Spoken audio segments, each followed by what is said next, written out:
إن الذين فتنوا المؤمنين والمؤمنات ثم لم يتوبوا فلهم عذاب جهنم ولهم عذاب الحريق إن الذين آمنوا وعملوا الصالحات لهم جنات تجري من تحتها الأنهار ذلك الفوز الكبير إن بطش ربك لشديد إنه هو يبدئ ويعيد وهو الغفور الودود ذو العرش المجيد فعال لما يريد هل أتاك حديث الجنود فرعون وثمود بل الذين كفروا في تكذيب والله من ورائهم محيط بل هو قرآن مجيد في لوح محفوظ.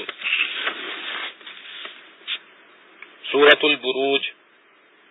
سورہ بروج مکہ میں نازل ہوئی اور اس کی 22 آیتیں ہیں.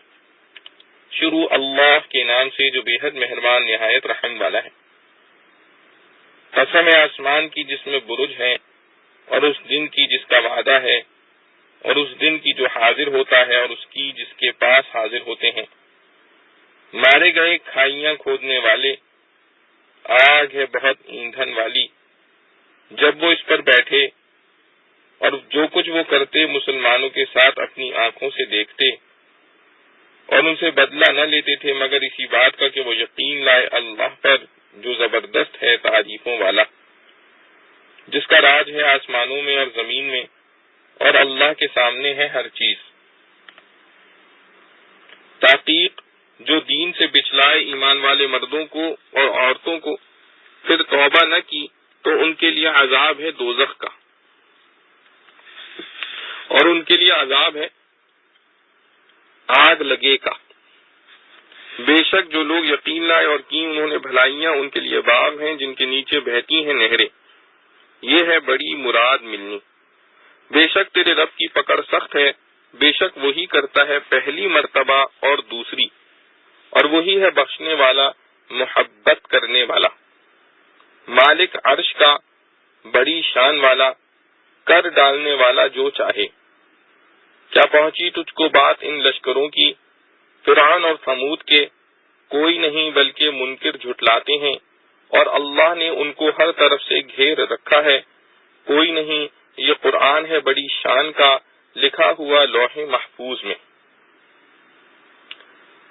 خلاصہ تفسیر. شان نزول. اس صورت میں ایک قصے کا اجمالاً ذکر ہے جو صحیح مسلم میں مذکور ہے. خلاصہ اس کا یہ ہے کہ کوئی کافر بادشاہ تھا، اس کے پاس ایک کاہن تھا. کاہن اس کو کہا جاتا ہے جو شیاطین کے ذریعے یا نجوم کے آثار کے ذریعے کچھ مستقبل کی غیبی خبریں معلوم کر کے لوگوں کو بتائے. اس کاہن نے بادشاہ سے کہا کہ مجھ کو ایک ہوشیار لڑکا دیا جاوے تو اس کو اپنا علم سکھا دوں. چنانچہ ایک لڑکا تجویز کیا گیا. اس کے راستے میں ایک راہب یعنی عیسائی پادری رہتا تھا، اور اس زمانے میں دین عیسیٰ علیہ السلام ہی دین حق تھا، اور یہ راہب اسی پر قائم عبادت گزار تھا. وہ لڑکا اس کے پاس آنے جانے لگا اور خفیہ مسلمان ہو گیا. ایک بار اس لڑکے نے دیکھا کہ کسی شیر نے راستہ روک رکھا ہے اور خلق خدا پریشان ہے، تو اس نے ایک پتھر ہاتھ میں لے کر دعا کی کہ یا اللہ، اگر راہب کا دین سچا ہے تو یہ جانور میرے پتھر سے مارا جاوے، اور اگر کاہن سچا ہے تو نہ مارا جاوے. اور یہ کہہ کر وہ پتھر مارا تو شیر کو لگا اور وہ ہلاک ہو گیا. لوگوں میں شور ہو گیا کہ اس لڑکے کو کوئی عجیب علم آتا ہے. کسی اندھے نے سنا، آ کر درخواست کی کہ میری آنکھیں اچھی ہو جاویں. لڑکے نے کہا بشرطیہ کہ تو مسلمان ہو جاوے. چنانچہ اس نے قبول کیا. لڑکے نے دعا کی، وہ اچھا ہو گیا اور مسلمان ہو گیا. بادشاہ کو یہ خبریں پہنچی تو اس راہب کو اور لڑکے کو اور اس نابینا کو گرفتار کر کے بلایا. اس نے راہب اور عامہ کو تو قتل کر دیا اور لڑکے کے لیے حکم دیا کہ پہاڑ کے اوپر لے جا کر گرا دیا جاوے. مگر جو لوگ اس کو لے گئے تھے وہ خود گر کر ہلاک ہو گئے اور لڑکا صحیح سالم چلا آیا. پھر بادشاہ نے سمندر میں غرق کرنے کا حکم دیا، وہ اس سے بھی بچ گیا، اور جو لوگ اس کو لے گئے تھے وہ سب ڈوب گئے. پھر خود لڑکے نے بادشاہ سے کہا مجھ کو بسم اللہ کہہ کر تیر مارو تو میں مر جاؤں گا. چنانچہ ایسے ہی کیا گیا اور لڑکا مر گیا. بس اس واقعہ عجیبہ کو دیکھ کر یک لخت عام لوگوں کی زبان سے نعرہ بلند ہوا کہ ہم سب اللہ پر ایمان لاتے ہیں۔ بادشاہ بڑا پریشان ہوا اور ارکان سلطنت کے مشورے سے بڑی بڑی خندقیں آگ سے بھروا کر اشتہار دیا کہ جو شخص اسلام سے نہ پھرے گا اس کو آگ میں جلا دیں گے۔ چنانچہ بہت آدمی جلائے گئے۔ اس صورت میں ان پر غضب الہی نازل ہونے کا بیان قسم کے ساتھ فرمایا ہے۔ قسم ہے برجوں والے آسمان کی، مراد برجوں سے بڑے بڑے ستارے ہیں، اور قسم ہے وعدہ کیے ہوئے دن کی یعنی قیامت کے دن کی، اور قسم ہے حاضر ہونے والے دن کی، اور قسم ہے اس دن کی جس میں لوگوں کی حاضری ہوتی ہے۔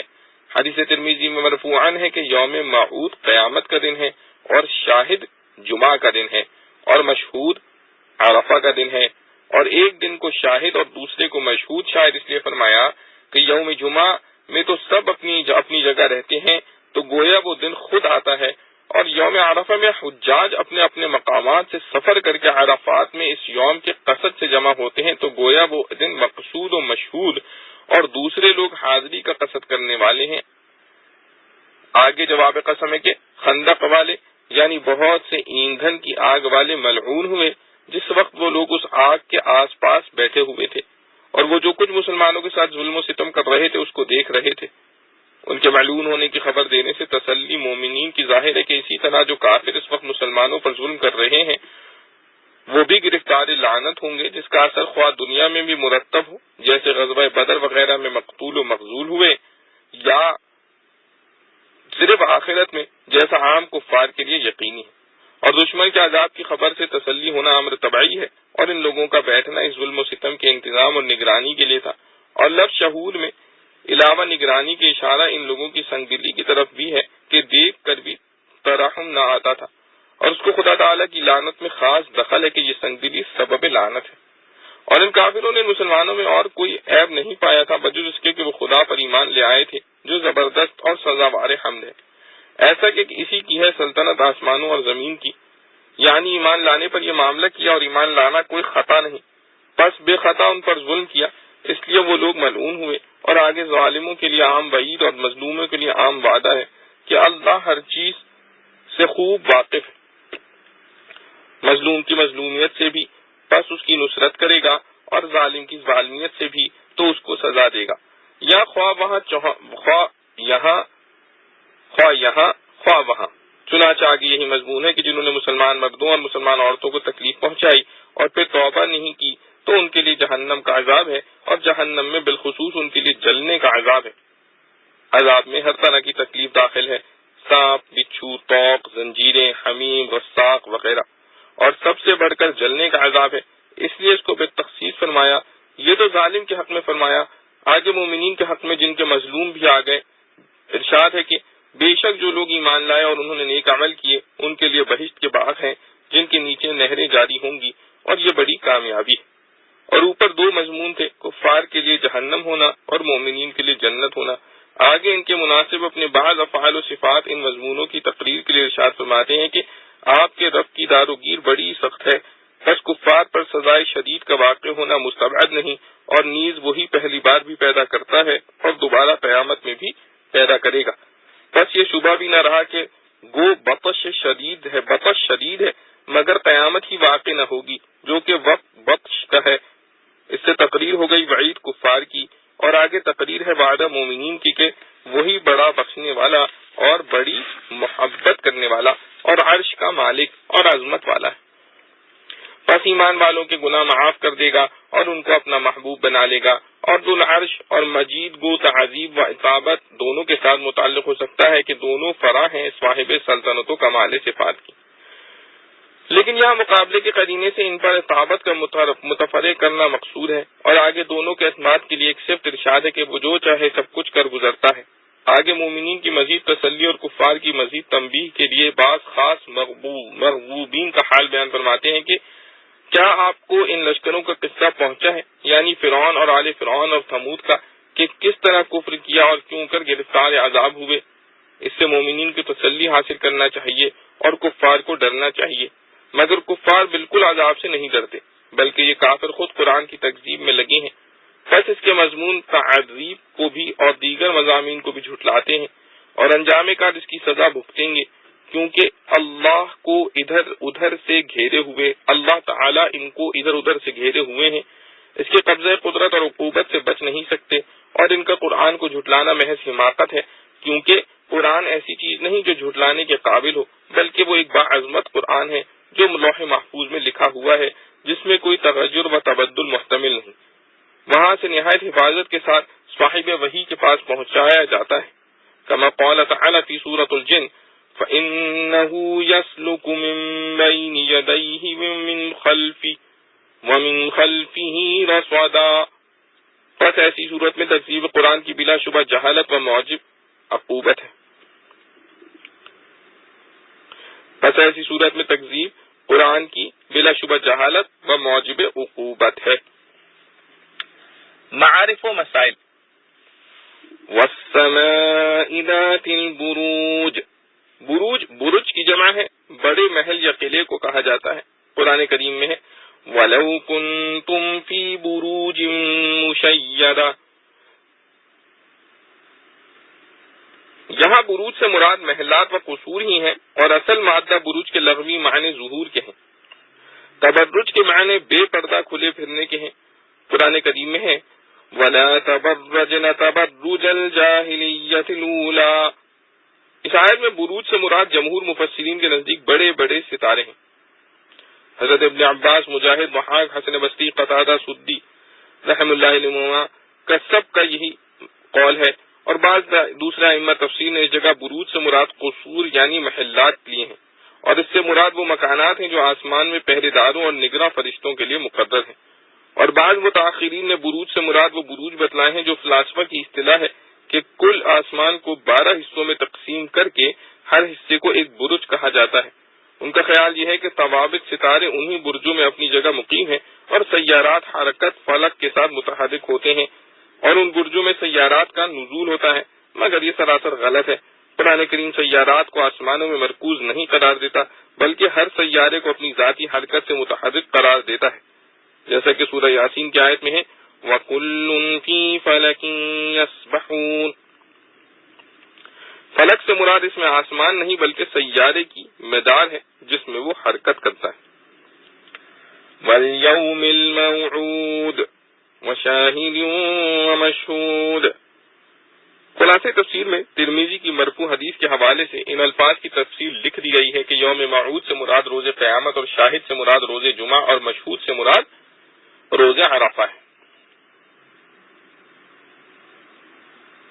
اس آیت میں اللہ تعالیٰ نے 4 چیزوں کی قسم کھائی، اول برجوں والے آسمان کی، پھر قیامت کے روز کی، پھر جمعہ اور عرفہ کے دنوں کی۔ مناسب ان چیزوں کی قسم کی جو جواب قسم کے ساتھ یہ ہے کہ یہ سب چیزیں حق تعالی جل شانہ کی قدرت کاملہ پر، اور پھر قیامت کے روز حساب کتاب اور جزا و سزا پر دلیل ہے۔ اور روز جمعہ و عرفہ مومنین کے لیے ذخیرہ آخرت جمع کرنے کے مبارک دن ہیں۔ آگے جواب قسم میں ان کفار پر لعنت آئی ہے جنہوں نے مسلمانوں کو ان کے ایمان کی وجہ سے آگ میں جلایا، اور پھر مومنین کے درجات آخرت کا بیان فرمایا۔ واقعہ اصحاب اخدود کی کچھ تفصیل۔ یہی واقعہ سورت کے نزول کا سبب ہے، جس کا خلاصہ صحیح مسلم کی حدیث کے حوالے سے خلاصہ تفسیر میں بیان ہو چکا ہے۔ یہ شخص جس کو اس واقعے میں کاہن کہا گیا، بعض روایات میں کاہن کے بجائے ساحر آیا ہے، اور یہ بادشاہ جس کا ذکر اس قصے میں ہے ملک یمن کا بادشاہ تھا، جس کا نام حضرت ابن عباس رضی اللہ تعالی عنہ کی روایت میں یوسف ذو نواز تھا۔ اس کا زمانہ نبی پاک صلی اللہ علیہ وسلم کی ولادت بسعادت سے 70 سال پہلے کا زمانہ تھا، اور یہ لڑکا جس کو کاہن یا ساحر کے پاس اس کا فن سیکھنے کے لیے بادشاہ نے معمور کیا تھا، اس کا نام عبداللہ بن تامر ہے، اور راہب عیسائی مذہب کا عابد و زاہد ہے، اور اس زمانے میں چونکہ مذہب عیسیٰ علیہ السلام ہی دین حق تھا، اس لیے یہ راہب اس وقت کا سچا مسلمان تھا۔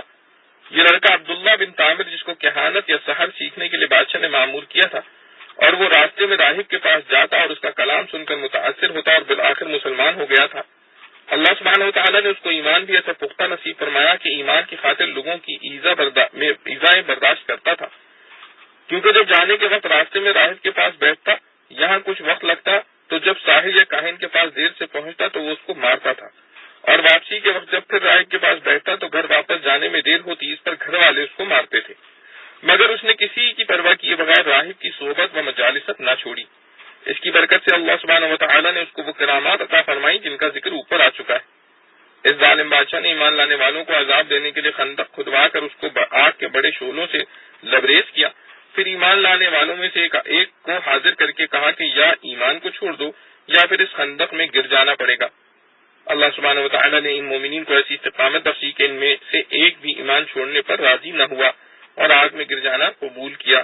صرف ایک عورت جس کی گود میں ایک بچہ تھا اس کو آگ میں گرنے سے ذرا جھجک ہوئی تو چھوٹا سا بچہ بولا کہ اماں جان صبر کرو کیونکہ آپ حق پر ہیں۔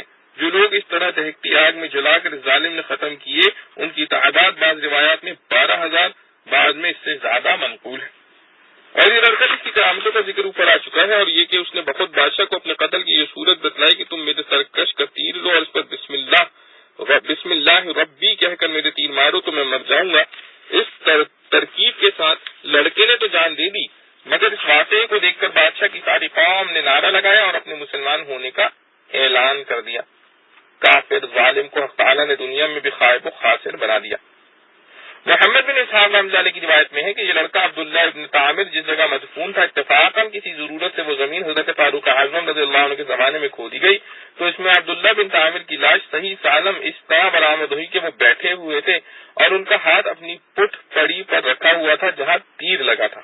کسی دیکھنے والے نے ان کا ہاتھ اس جگہ سے ہٹایا تو زخم سے خون جاری ہو گیا، پھر ویسے ہی رکھ دیا تو بند ہو گیا۔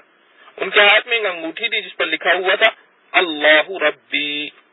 عامل یمن نے اس واقعے کی اطلاع حضرت فاروق اعظم رضی اللہ عنہ کو دی تو آپ نے جواب میں لکھا کہ ان کی حیت پر انگوٹھی سمیت اسی طرح چھپا دو جیسے پہلے تھے۔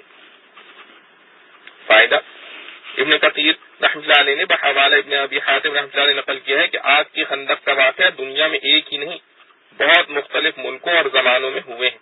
پھر ابن ابی حاتم نے ان واقعات میں سے 3 کا خصوصیت سے ذکر کیا کہ ایک خندق یمن میں تھی جس کا واقعہ زمان فطرت میں حضرت صلی اللہ علیہ وسلم سے 70 سال پہلے پیش آیا ہے، دوسری خندق شام میں، تیسری فارس میں تھی۔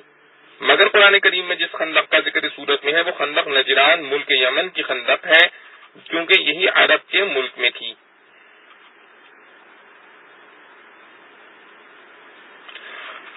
ان الذین فتنوا المؤمنین، یہ ان ظالموں کی سزا کا بیان ہے جنہوں نے مسلمانوں کو صرف ان کے ایمان کی بنا پر آگ کی خندق میں ڈال کر جلایا تھا، اور سزا میں 2 باتیں ارشاد فرمائیں، فَلَهُمْ عَذَابُ جَهَنَّمَ، یعنی ان کے لیے آخرت میں جہنم کا عذاب ہے، دوسری وَلَهُمْ عَذَابُ الْحَرِيقِ، یعنی ان کے لیے جلنے کا عذاب ہے۔ ہو سکتا ہے کہ دوسرا جملہ پہلے ہی جملے کا بیان اور تاکید ہو اور معنی یہ ہو کہ جہنم میں جا کر اس کو ہمیشہ آگ میں جلتے رہنے کا عذاب ملے گا، اور یہ بھی ممکن ہے کہ دوسرے جملے میں ان کی اسی دنیا میں سزا کا ذکر ہو، جیسا کہ بعض روایات میں ہے کہ جن مومنین کو ان لوگوں نے آگ کی خندق میں ڈالا تھا اللہ تعالیٰ نے ان کو تو تکلیف سے اس طرح بچا دیا کہ آگ کے چھونے سے پہلے ہی ان کی ارواح قبض کر لی گئیں، آگ میں مردہ جسم پڑے، مگر یہ آگ اتنی بھڑک اٹھی کہ خندق کے حدود سے نکل کر شہر میں پھیل گئی اور ان سب لوگوں کو جو مسلمانوں کے جلنے کا تماشا دیکھ رہے تھے اس آگ نے جلا دیا۔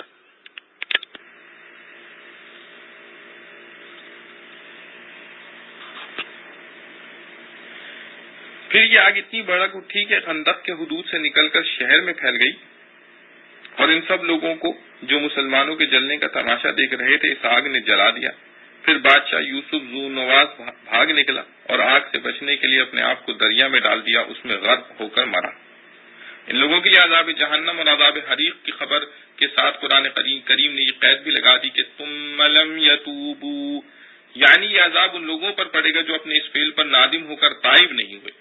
اس میں ان لوگوں کو توبہ کی طرف دعوت دی گئی ہے۔ حضرت حسن بصری رحمۃ اللہ علیہ فرماتے ہیں کہ اللہ تعالیٰ کے اس جود و کرم کو دیکھو کہ ان لوگوں نے اللہ کے اولیاء کو زندہ جلا کر ان کا تماشا دیکھا، اور حق تعالیٰ اس پر بھی ان کو توبہ اور مغفرت کی طرف دعوت دے رہا ہے۔ تمت سورۃ البروج والحمد للہ۔ اللہ رب العزت سے دعا ہے جو کچھ پڑھا سنا گیا اللہ سبحانہ و تقدس ہمیں اس پر عمل کرنے کی توفیق نصیب فرمائے۔ وآخر دعوانا الحمد للہ رب العالمین۔ ربنا تقبل منا انك انت السميع العليم وتب علينا انك انت التواب الرحيم۔ سبحان ربك رب العزة عما يصفون وسلام على المرسلين والحمد لله رب العالمين۔